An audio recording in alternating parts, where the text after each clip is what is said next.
this is where it began. Here, in the exact geographic center of the United States. Grand Island, Nebraska.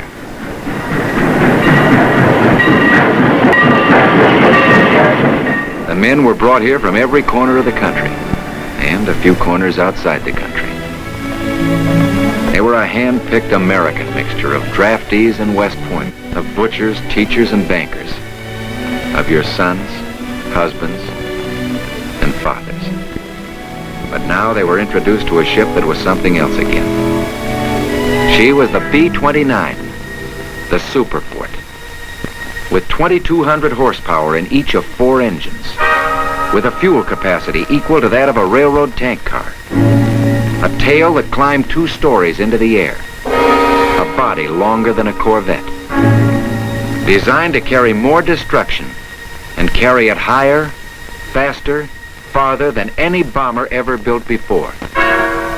And to complete this mission, that's exactly what she was going to have to do.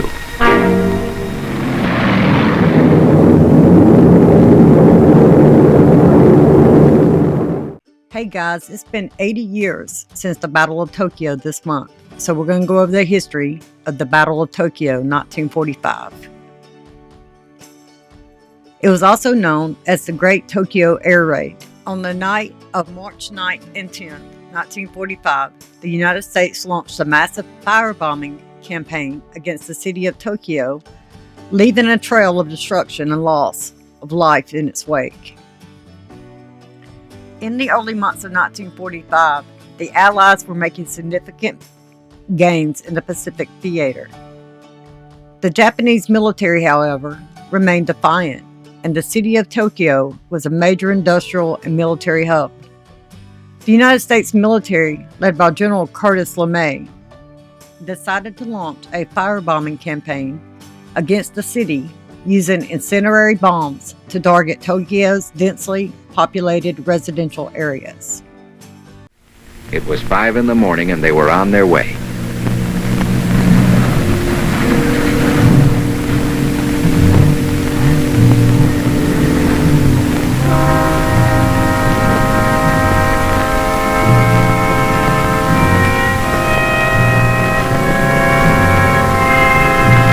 The chaplain gave each of the crews a St. Christopher medal.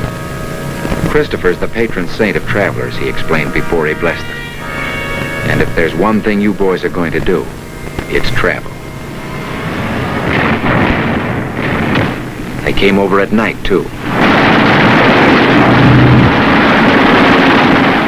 They paid admission. But they got some of ours.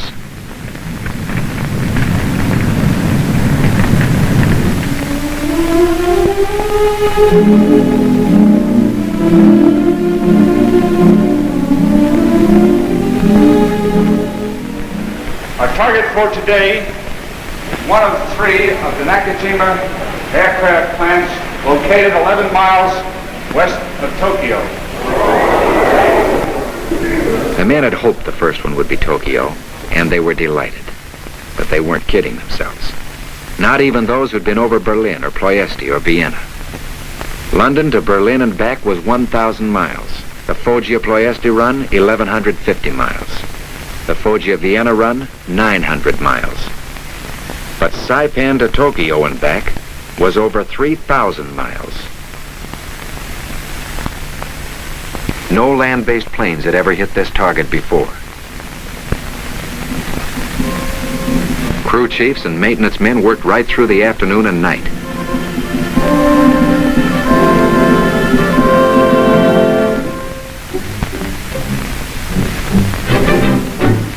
The ordnance men fused the payload. Dawn.